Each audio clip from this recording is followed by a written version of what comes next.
and welcome back to the Fermented World Homebrew channel. Today we are brewing some mead. We have got 2 lots of honey, right? So we're going to be making 2 of the same mead, just a traditional honey mead to begin with, and they might be flavored later on. But the reason why is because we're putting organic honey and normal honey together, or non-organic honey, to see whether they're any different. Now, I don't think they're going to taste much different, but we are going to test that. So let's get a couple of spoons. First things first is we're actually going to just taste test these to see whether they do taste any different. So we'll go with the one we know first, which is the normal honey that I ferment with.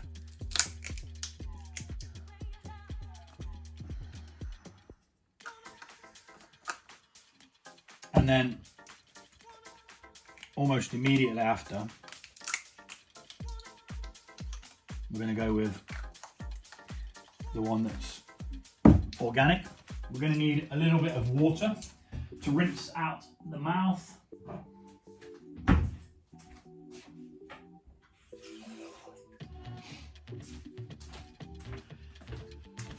In between,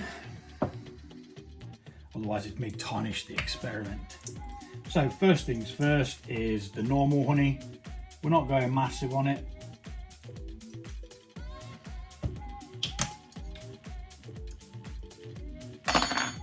Yep. Sweet. Nice.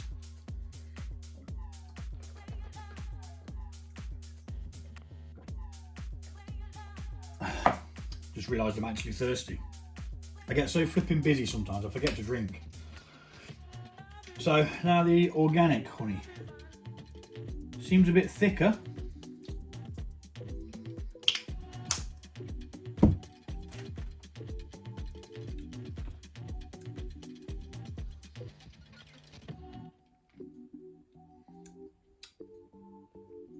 Now there is a difference.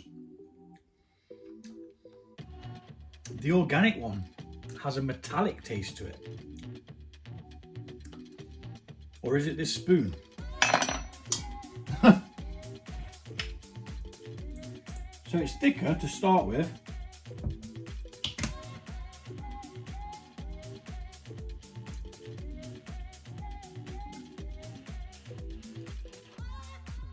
No, that metallic taste does come through. That's weird. I actually prefer the non-organic one.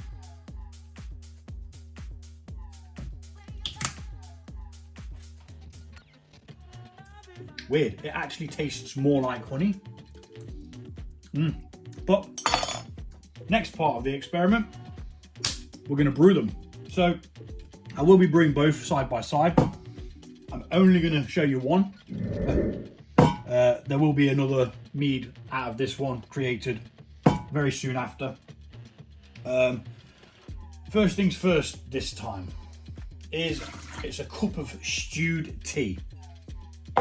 Reason being, I keep doing it where I'm adding too much hot water, and then it comes towards the end of it and it needs to be cooled because we've added too much hot water whilst trying to let the honey dissolve. So only going to use half a litre of hot water.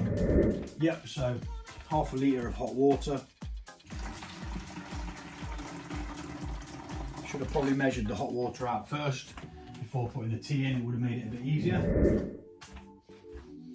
Now we're going to add our honey. Now this is just my standard recipe for a honey mead, traditional as it is also known.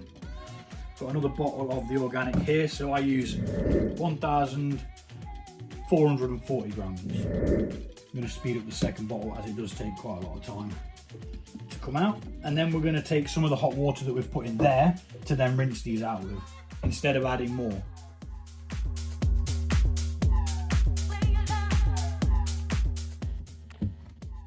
So, cap back on, and we're just going to collect the rest of that honey. Now, as always, I like to break it down. Now this honey is slightly more expensive, and from the taste test, it doesn't even taste better. it might be better. Be better? Haha! Hilarious. Now then. So it is made at the same place.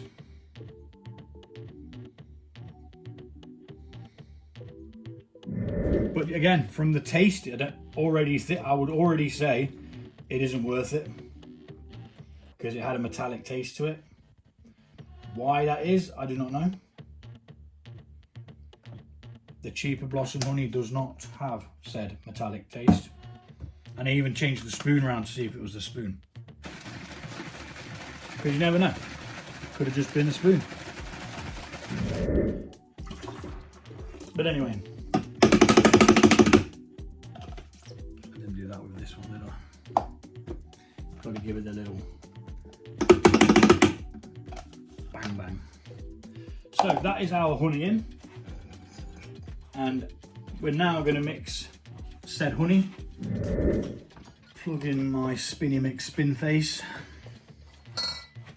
Trying not to knock homebrew bottles over. And we're going to mix.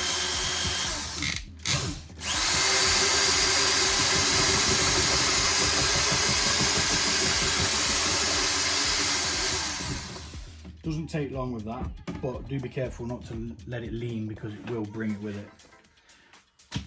Let's have a quick check around the edges. See whether we've got it all from around the edges. Pretty much. Probably a little bit more around the edges. Give it another spin.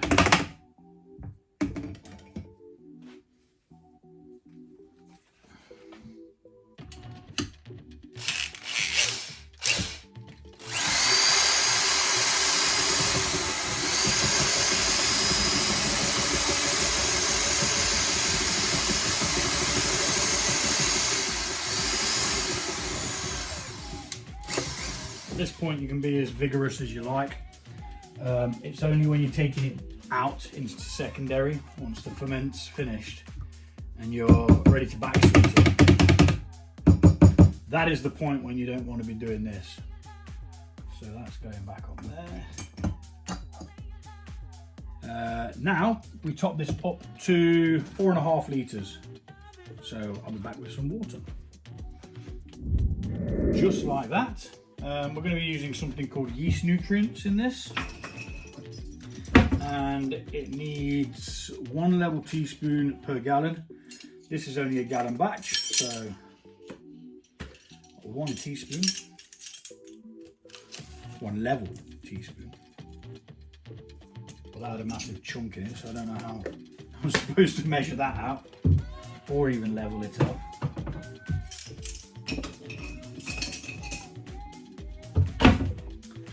That's that in. Now we are going to pitch the yeast and then we mix both of them together. Give them a good old mix. Now you can use half a packet. I have got absolute tons of yeast. I'm using these packets at the moment. Once I'm finished with these, I'm going to start with a 500 gram bag that I bought because I worked it out and it was just going to save me an absolute fortune. So I got it less than half price, and with the amount of mead that I brew, it makes sense to have that sort of investment. So we're going to mix this in.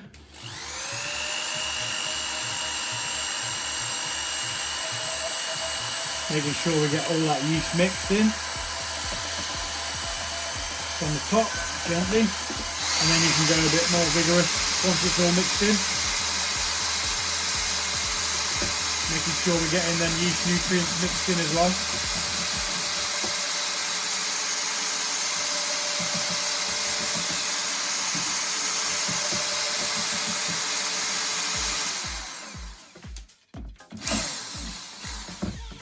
Just like that.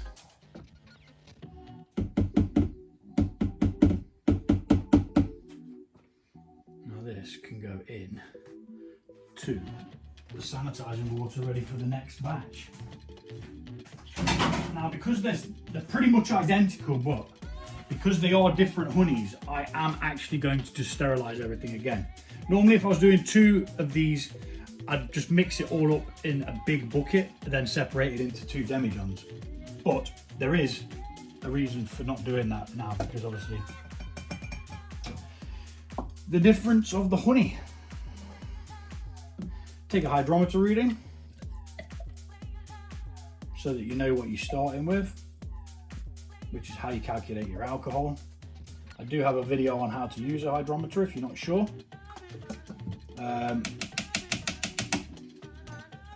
Just type in how to use a hydrometer #fermented world and it will bring you my video up. I just lay it down really nice and simply. You don't get no jargon, and if there is jargon, I'll explain the jargon. Just want to double check that there's no sugar hiding, no honey hiding at the bottom there. There's not, which is peculiar because we've got quite a low start gravity. Now I know that we did eat some of it, but that's only starting at 92.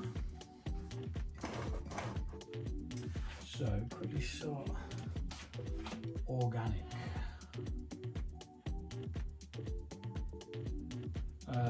1.092 is the OG. I'm writing that now, so then first of all I know what the OG is, but then I know which one's which later on as well, because they're going to both look exactly the same. Yeah, 92. It's a strange, normally it should, well then again it's different honey, isn't it? So,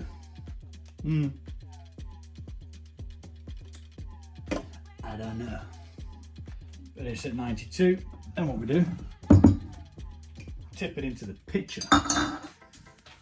Now, what's going to happen in the next 24 hours is this yeast is going to start creating a, what's the word?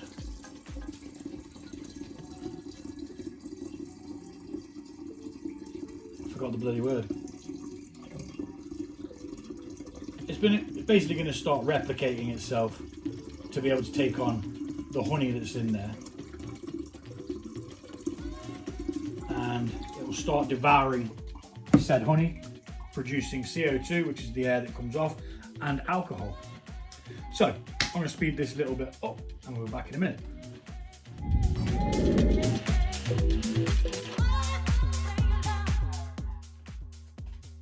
So it's going to now start a colony, which is the word that I was trying to remember. It will replicate itself, it will start to breed, and eventually it will have enough yeast particles to, or a strong enough colony, if you want to call it that, to be able to take all the sugars out of this, producing the alcohol. Go in there. And you pop your airlock on. Now obviously if you've watched many of my videos, this is literally just a traditional mead. So yeah, sorry if you've watched all this way without realising, but I did say it at the beginning of the video. If you're new to this, then this is a great way to start. It's a simple, basic mead.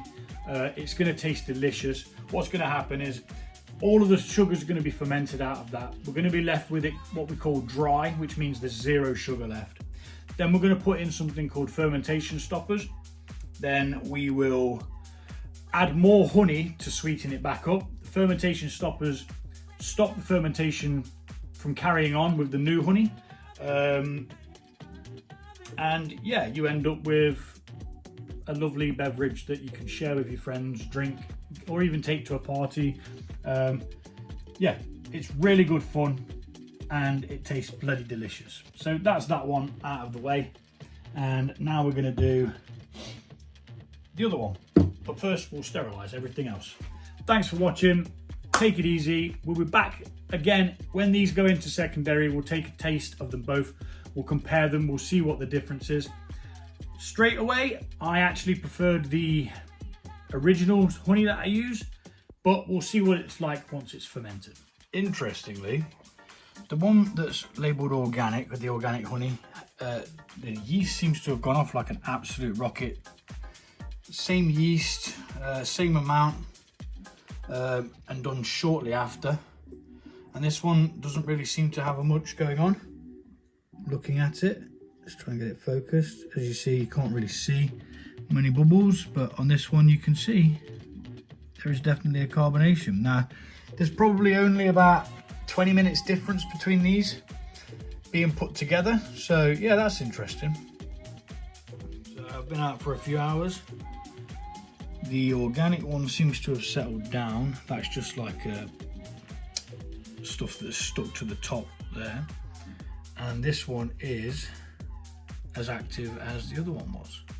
So maybe the slight delay in time was the reason for the difference. But I'm not even sure if you can see the bubbles. Yeah, we can see more bubbles now. So yeah, must have been that. This son of a bitch is still giving me grief. It went down. It's now starting to foam back up and coming up through the airlock. And this one is just fermenting. The only difference between these is this one is organic honey. Which maybe isn't too good for fermenting with, unless you're using a bucket. So yeah, weird one that.